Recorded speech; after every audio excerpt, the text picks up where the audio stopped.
مسلم league نون کے نائب صدر اور سابق وزیر اعظم میاں نواز شریف کی صاحبزادی مریم نواز نے روزانہ لسی نہ پینے کی وجہ سوشل میڈیا صارفین کو بتا دی۔ حال ہی میں مائکرو بلاگنگ سائٹ ٹویٹر پر ایک صارف نے مریم نواز کی تصویر شیئر کی، جس میں ان کے ہاتھ میں ان کا خاص گلاس ہے جس میں وہ اکثر مختلف مشروبات پیتی ہیں۔ صارف نے تصویر شیئر کرتے ہوئے مریم نواز سے پوچھا کہ میم کیا آپ لسی پی رہی ہیں؟ ٹویٹر صارف کے سوال کا جواب دیتے ہوئے مریم نواز نے کہا کہ کاش میں بھی روزانہ لسی پی سکتی۔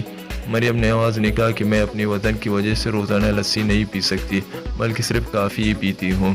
مسلم لیگ نون کے نائب صدر کے اس ٹویٹ پر ان کے مدعوؤں کی بڑی تعداد کی جانب سے تبصروں کا سلسلہ جاری ہے۔ اس سے قبل مریم نواز نے ماہ رمضان میں افطار پر تیار کی جانے والی روایتی مشروب کی ترکیب سوشل میڈیا پر شیئر کی تھی۔